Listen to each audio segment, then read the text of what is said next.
simplicity is key in this life we're living. It's very easy to get lost in the sauce.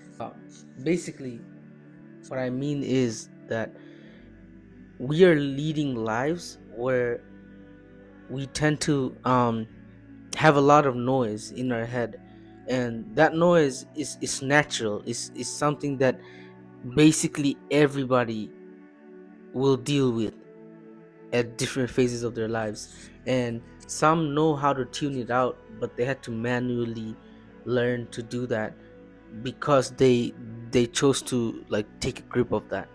But naturally, because of how much we consume, because of how much we're exposed to all kinds of stimulations that we may not even voluntarily like choose to expose ourselves to, we're in a position where we're vulnerable to all this noise. And every single thing, even something as simple as, let's say, picking up a pen and journaling. So even if something as simple as picking up the camera, and shooting like a b-roll, let's say a b-roll is like just like a clip of, let's say, like some cars going by on the highway.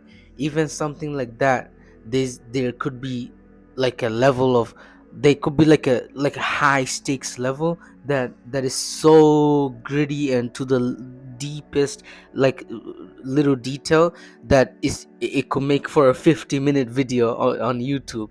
And that could be enough that somebody gets put off and don't even attempt it in the first place. Or there could be a literal 30-second tutorial, or like just pick up the camera and just take that shot. You know what I mean? And the difference between all that is how much noise we are succumbing to in general. And the level of simplicity is obvious, which one is simpler and whatnot. So in in our times right now, I feel that we are lacking a sense of control sometimes, because of the fact that there is so many opposing angles in every single step of what we could do in life.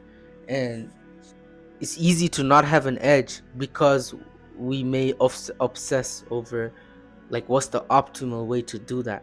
Even something as simple as drinking water, there potentially could be like a more optimal way to drink water.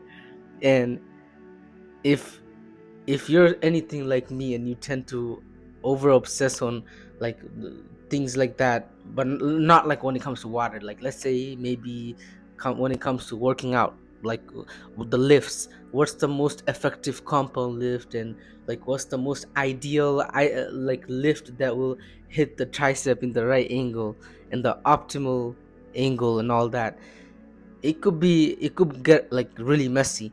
And honestly, there's no need for all that. The people that are the most successful at any endeavor in life, and even like let's say gym, like really big, really strong, they're successful at all their like the fitness goals. They're not always the ones that are doing the most optimal workout routine, the most optimal lifts. They're doing simply the bare bones of like the basic concept. Oh, maybe bench, maybe some squats, but they're doing it to like to their maximum effort. They're doing it to an intensity that's challenging and progressively overloading in the weight for them. And they don't overcomplicate it. They just show up and do the do the work and go about their day. So like the result is inevitable just in the fact that they're showing it out. They're coming in, going out.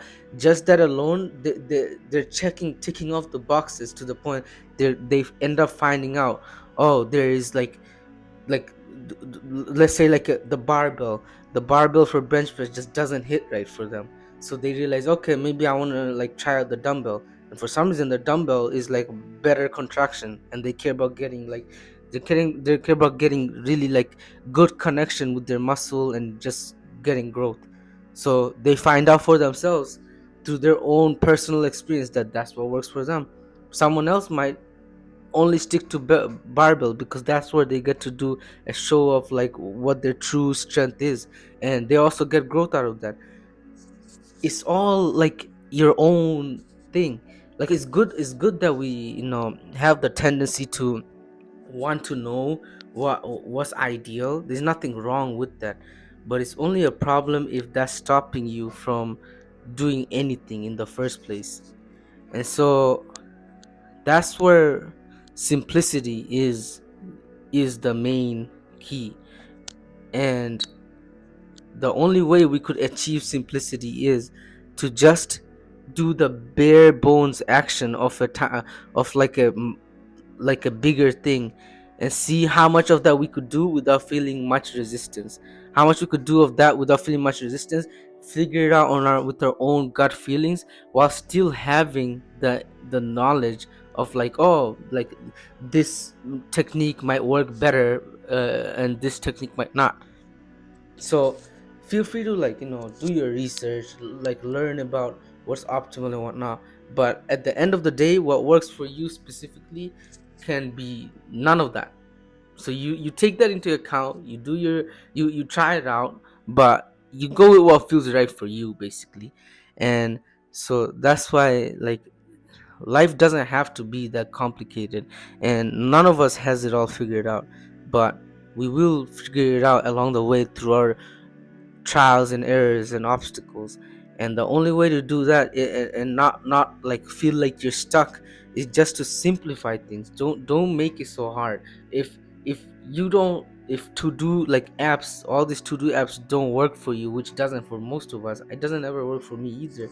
Maybe it's just like you just write like you use a sticky note and you just put it on your laptop, but then you notice maybe after a week that sticky note that's on your laptop with a whole chunk of list just doesn't work for you, because now it's like part of the laptop for you, and you don't even register the to-do list as something you need to actively do. If that becomes a problem, you found out for yourself. Now you know you may want to do another method, but do what works for you. And to do that, we just need to make our lives easier by keeping simplicity as the foundation of everything we do. So hope that helped. It was a pleasure having you here, and feel free to let me know if there's anything else you'd like me to talk about. Have a good one.